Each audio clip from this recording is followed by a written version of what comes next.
Magandang hapon mga lods. Ito na yung tatlong part ng ating video mga lods. At ito ay maggagata na tayo mga lods. Papainit tayo ng mantika mga lods dyan.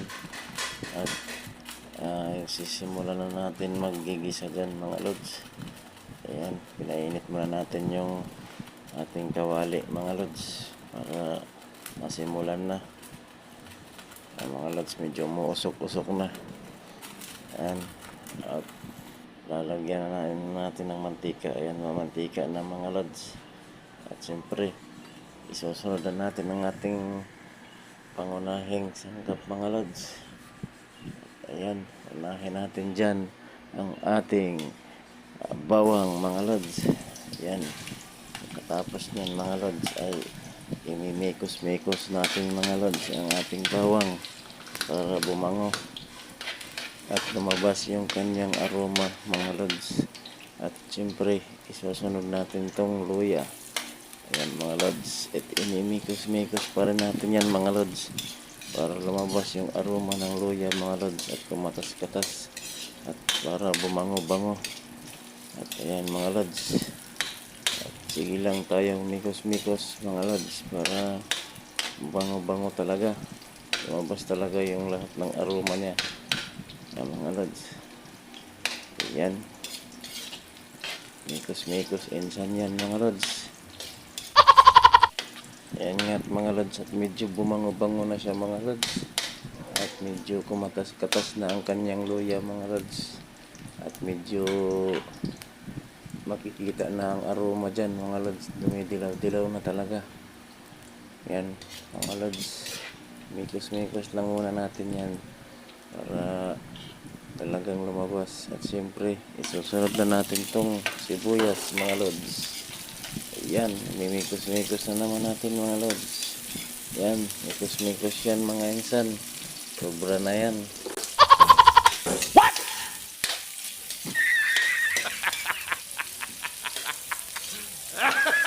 Ayan mga lods, medyo bumango-bango na rin ang ating sibuyas mga lods. At medyo lumambot-lambot na sila. Lumalabas na ang kanilang aroma mga lods. Ayan. At medyo masarap na amoyin. Ayan mga lods, at kinuha ko ang pangalawang piga ng gata dyan mga lods. At yun ang iuna natin ilalagay dyan mga lods. Antayin nyo lang mga lods. At ayan na. Yan yung pangalawang gata natin mga lods. Yung pangalawang piga. Yung medyo malabnaw. Yan. Papakuluin lang natin yan konti. Yan mga lods. Ayan. At siyempre pagkatapos nyan mga lods ay isusunod natin dyan yung isda mga lods. Ayan yung isda. Yung pernito natin kanina mga lods. Ayan na. Ayan. Iuna natin yung ulo mga lods. Medyo matigas-tigas yun eh. Sunod natin itong mga laman. Ayan. Ayan mga lods. Pagsisiksika na naman natin ng ating sarili. Este ang ating isda mga lods. Ayan nga mga lods. At ayan, ilagay na natin lahat ng isda mga lods. Arrange lang natin para umabot yung sa pagkulo ng gata mga lods. Ayan. Pagpasensyahan nyo ng mga lods at medyo tatlong part yung video natin dahil sa sobrang haba. Ayan mga lods, at nilagyan na natin ng sili na green. Ayan, kung nakikita nyo mga lods, isa lang yun. Pinaghati-hati ko lang dahil wala ang budget. Tira lang yun ng una namin niluto mga lods. Wala, muntik pa tayong na short mga lods. Buti na lang at medyo kumasya-kasya.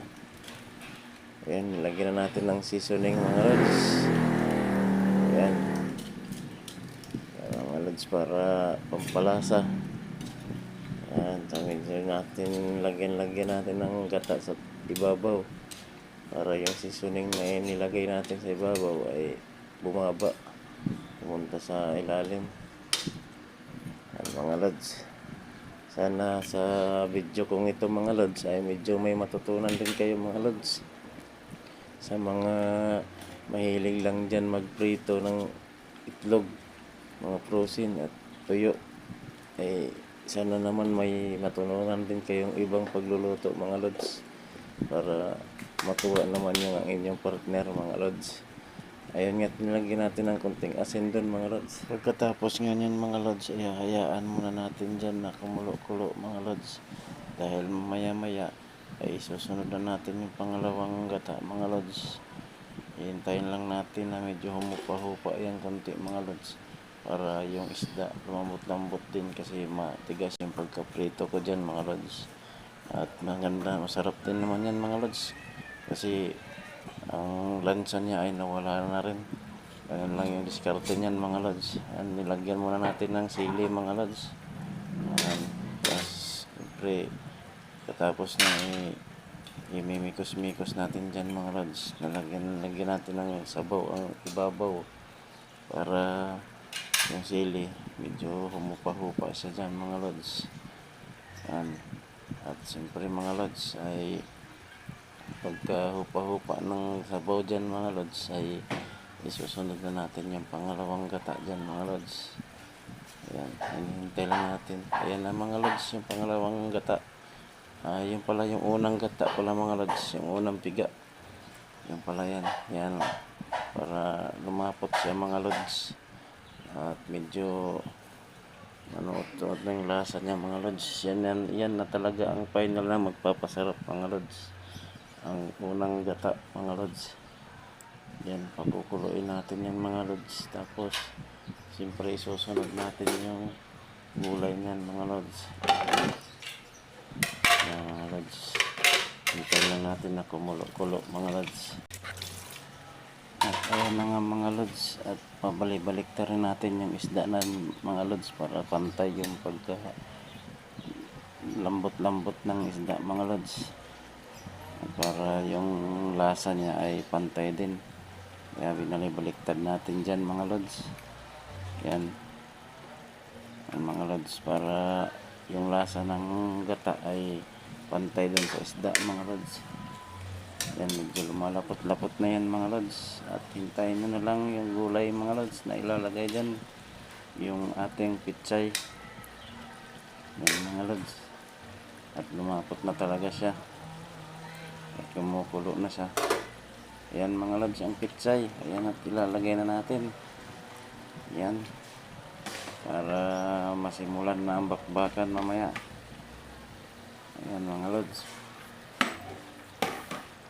Kunting pakulo lang pala niyan mga lods sa ating pitsay. Kasi mabilis naman yan mabilis naman yan lumambot. Kaya hindi na kailangan na pakuluan ng pakuluan talaga yan. Ayan, ating tatakpan para medyo lumambot na rin yung gulay. Mabilis lang naman yan mga lods. Ayan. Yan nga mga titikman natin mga lods. Ayan. Ang sarap na mga lods. Ayan mga lods at hayaan muna natin siyang kumulo-kulo. At palalamutin lang natin konti ang kanyang gulay. Ay mga lods at binalikan natin mga lods yan. Ayan, medyo malambot-lambot na. Ayan mga lods. At konting kulo na lang at pwede na. Ayan, pinatay na natin yung gasol dyan mga lods. At ating titikman kung okay na ba talaga. Ayan mga lods. At medyo malambot na talaga siya. Ayan, patay na natin. Okay na mga lods. Hanggang dito na lang mga lods. Maraming salamat at sana may natutunan kayo. Bye bye.